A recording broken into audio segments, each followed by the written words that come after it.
예부터 호남의 다양한 문물이 집결되던 나주는 문화의 중심지로 이름났죠. 그중 첫손에 꼽히는 게 있습니다. 바로 나주 소반인데요. 나주 소반의 특징은 무엇보다도 간결한 자태입니다. 최대한 장식을 배제한 단순미가 돋보이죠. 이 나주 소반의 맥이 끊길 뻔한 것을 되살려낸 분이 있습니다. 바로 무형문화재 99호 김춘식 선생님입니다. 그렇다고 해서 그 기능을 갖고 있는 선생님이냐면 다 돌아가시고 안 계셔. 그래서 내가 아이디어를 내놓은 게 헌상 수리를 해야 쓰겠구나. 그러면 나주에 어디고 산지에 있는 것들 좋은 나주반이 나올 것이다. 난 그걸 떠오른 거지. 그래서 그때부터서 헌상 수리를 하기 시작한 거지. 하지만 헌상 수리만으로 역부족이라 느낀 선생은 이름난 나주 소반을 찾아 나서기 시작했답니다. 그 시절 얻어낸 보물을 특별히 공개했습니다. 소반의 장식을 탁본한 겁니다. 여기 단총문이에요. 이걸 갖고 있는 분이 상을 안 빌려줘. 그러면 그 여놈을 그 묵지가 있어요. 묵지. 그러면 항상 내 주머니에 담고 다니는 거지. 요 종이하고. 그리고 얇아야 되거든 이렇게. 그래서 거기다 이렇게 대고 글로 문딘다고 이렇게. 이것이 내 하나의 역사야. 역사는 보존해야 한다는 것이 내 철칙이니까 보존하고 있는 것이고, 역사를 보존하지 않으면은 그 후 사람들이 이걸 한다 하더라도 이해를 못해. 나주 소반의 가장 큰 특징은 상판에 가장자리인 변죽을 따로 제작해서 정교하게 붙이는 겁니다. 이렇게 하면은 잦은 행조질과 부엌의 습기에도 상판이 뒤틀리는 일이 없다고 합니다. 이것이 대못이요. 이걸 풀어 찍어줘야 돼 이렇게.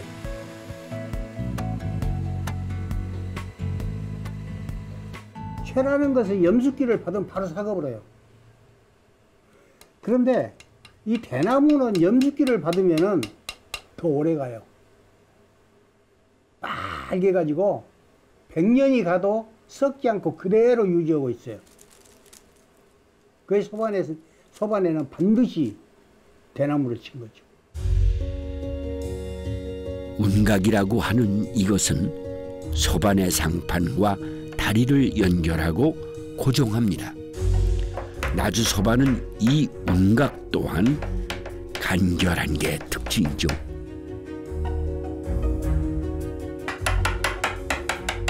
얼핏 밋밋해 보이지만 위는 달걀 모양이고 아래는 갈수록 원형이 되는 나주 소반 다리에도 독특한 조형미가 있습니다. 아버지의 뒤를 잇는 아들이 소반을 완성했지만 오칠을 하기 전에 중요한 시험을 거쳐야 한답니다. 여름 백골을 짜가지고 마다에다 던졌다고 그래요. 선생님이 다 백골 완성되셨다. 그러면은 이 풀질이라든가 연결심이 잘 된 뒤는 착각 부러지지 떨어져 나오질 않는다는 거예요. 그래서 만약의 경우 던져버렸을 때에 이것이 빠져나와진다든가 그러면은 바로 갖다가 부삭해서 넣어버렸다는 거지.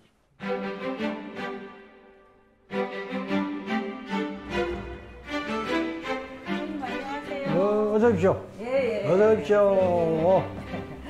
음식 하다가 살이 예. 필요해서 왔어요. 예, 잘 오셨어. 예, 오늘 이제 차담상하고 뭐 죽상, 곰탕상 이게 필요한데 선생님 상은 이렇게 닦기가 천재로 좋잖아요. 이렇게 한 번에 쓱 나가니까. 그 나주반의 특징이 단조로움에 있어요. 예. 그 닦는데 편리하고. 그러니까 하루 상을 6번을 닦아야 되는데 삼시세 때 쓱쓱쓱 행주질로 바로바로 문대면 오물이 나간다는 거지. 한 번에 가, 예. 그대로 가니까. 그래서 나주반은 단조로우면서도 아주 쓰게 간편하다. 그런 것이 나주반의 특징이에요. 그래서 저도 집에 있는 제 상도 선생님 상이지만 네. 굉장히 소중하게 예. 잘 쓰고 있는데 예. 그리고 나주 소반은 아름다울 뿐 아니라 밥상을 차리는 이의 입장도 배려하는 밥상입니다. 천수봉 명인은 오늘 손님상을 차릴 거라고 하는데요. 첫 번째 요리는 맑은 국물이 특징인 나주 곰탕이라고 합니다. 오늘은 한우 양지와 목살을 썼는데요. 양지는 2시간, 목살은 30분 더 각기 시간을 달리해서 끓인답니다. 그래야 꺼내서 썰었을 때 제맛을 낸다는군요. 나주에가 도축장이 있고 우시장이 서요. 그러다가 보니까 이런 게 많이 발달이 됐어요. 그래서 뼈에서 나온 국물은 우유빛처럼 뽀얗고 살에서 나온 국물은 이렇게 맑아요. 여기에 대파를 듬뿍 썰어 넣으면 나주 소반처럼 군더더기 없이 깔끔한 나주곰탕이 완성됩니다. 이번엔 홍어입니다. 아주 먹고 싶은 냄새거든. 나주에선 일주일쯤 삭힌 홍어를 즐겨 쓴다는데요. 콤콤하고 알싸하게 삭힌 이 홍어로는 무침을 할 거랍니다. 자, 이제 이렇게 홍어를 먼저 넣더라도 우리가 밑간을 먼저 해야 되거든요. 초장으로 먼저 밑간을 하시는 거예요? 이거 막걸리 식초하고 나주 배를 숙성시켜서 만든 초장이에요.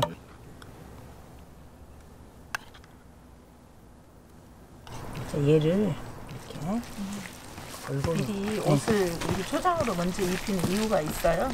홍어가 양념을 받아들이는 시간이 더 늦거든요.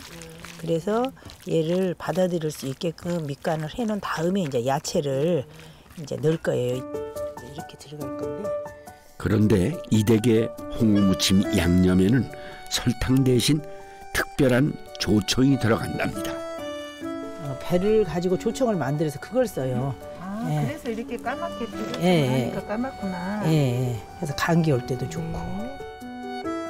쨍한 맛의 홍어에 뒤지지 않으려면 양념도 존재감이 있어야 한다는 말씀인데요.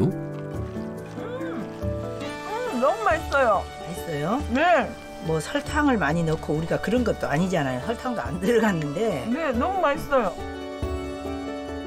오래전 흑산도 바다에서 잡은 홍어가 영산강을 따라 나주로 오는 동안 천천히 삭으면서 맛이 들었다는 나주 홍어무침입니다.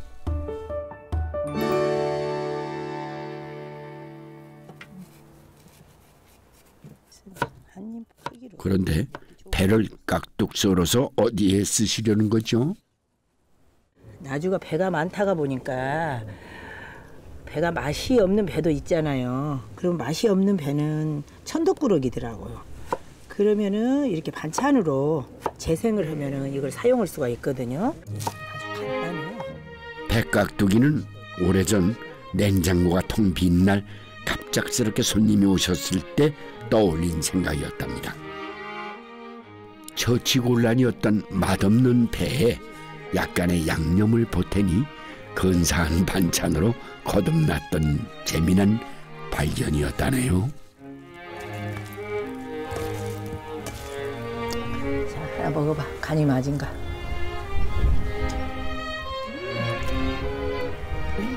너무 달고요. 사각사각. 김치를 싫어하는 손주들도 치아가 시원치 않은 집안 어르신도 모두 반기는 백깍두기가 완성됐습니다.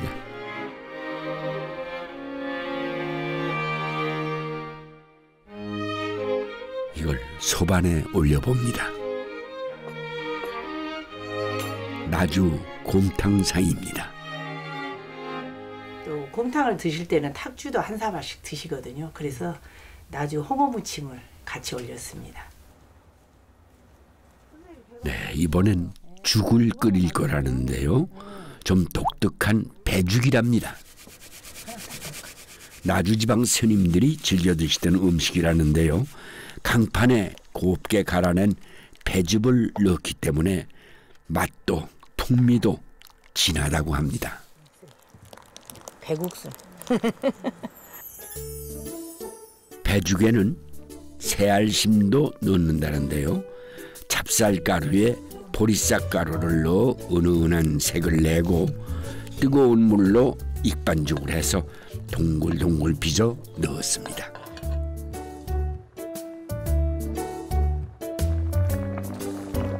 어린 시절 배앓이를 자주 했던 천수봉 명인에게 배죽만한 묘약이 없었다는데요.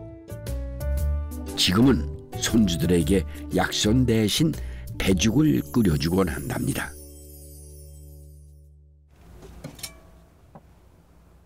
네, 통배김치를 만든답니다. 꽝치 있는 그 부분만 파고 배살이 많이 남아 있어야 돼. 너무 얘는 우리가 동치미 김치처럼 담는데 뱃속에다가 배추를 넣어가지고 숙성을 시켜서 먹는 게예요. 그래서 통배김치예요. 절단을 하고 먼저 무와 청흥 고추를 가늘게 채 썰어서 새우젓국으로 살짝 숨을 죽입니다. 그 다음 절여둔 배춧잎 사이에 넣고 속을 파둔 배에 채워 넣죠.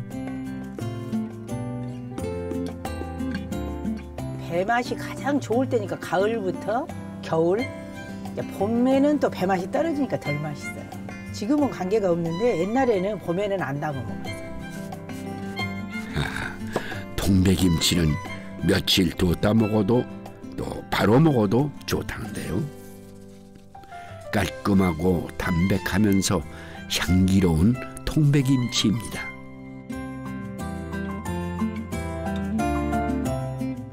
천수봉 명인은 평소에도 나주 소반을 즐겨 쓴다고 합니다.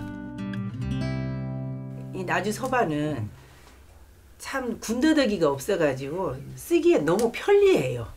제가 그냥 마음대로 이렇게 편안하게 기댈 수 있는 그런 상이다 그럴까? 이 정도로나 밀어놓으면은 이제 이런 문양으로 옛날에는 다 찍었어요. 이렇게 약과를. 근데 이제 저 같은 경우는 나주 백꽃이 이화꽃이거든요. 이화라서 이 다섯 이파리에 꽃을 많이 찍어요, 제가. 보통 약과에는 꿀을 넣어서 단맛을 내지만요. 이 약과는 배즙을 졸여서 만든 조청을 넣는답니다. 그 덕에 더 촉촉하고 자연스러운 단맛이 나는 배약과가 완성됐습니다. 나주에서 많이 나는 야생 녹차와 약과를 함께 냅니다.